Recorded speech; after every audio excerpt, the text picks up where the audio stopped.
దేవుని బిడలారా నేను చెప్పేది ఏమంటే యేసయ్య ఒక మాట చెప్పదు, నేనే మార్గము సత్యము జీవము.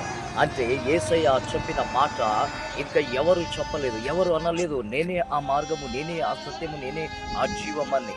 యేసు తప్ప ఎవరు చెప్పలేదు. ఎందుకు యేసు తప్ప ఎవరు చెప్పలేదు? ఎందుకంటే అందరూ దేవుని సృష్టి. దేవుడు అందరికీ సృష్టి చేసిరు. కనుక దేవుడే ఆ మార్గము ఉన్నారు. ఆ దేవుడు ఎవరు? మన యేసయ్య. హల్లెలూయా. యేసయ్యనే మార్గము సత్యము జీవము. మీకు మార్గము కావాలంటే యేసయ్య దగ్గర రావాలి. మీకు సత్యం కావాలంటే యేసయ్య మాటలు మీరు వినాలి. మీకు జీవం కావాలంటే యేసయ్యము మీ హృదయంలో ఆయనకు స్వీకరించుకోవాలి.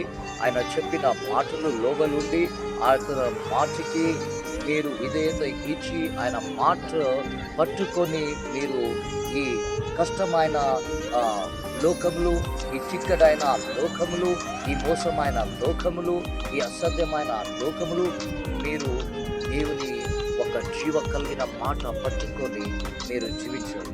అప్పుడే మీకు ఆశీర్వాద కలిగి ఉంటుంది అని నేను చెప్పకపోతున్నాను. అలా మీ అందరికీ ఆశీర్వాద కలుగును గాక, మీ అందరూ మంచిగా ఉండును గాక, మీ అందరూ ఇంకా ఆత్మిక బలము పొందును గాక.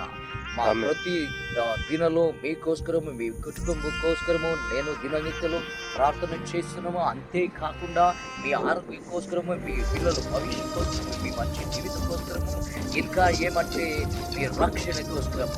యేసయ్య లేక జీవిత అది మట్టి సమానంగా ఉంటుంది. అందుకే యేసయ్య మీ జీవితంలో రావాలి. ఎప్పుడు యేసయ్య మీ జీవితంలో వస్తారో మీ జీవితము మారిపోతుంది.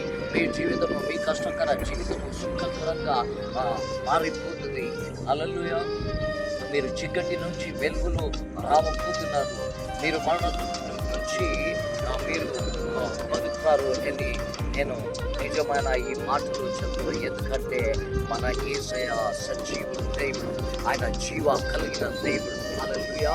మీ అందరికీ మళ్ళా ఒకసారి నేను చెప్తున్నాను, యేసయ్యనే మార్గము సత్యము జీవము. అందరికీ వందనాలు.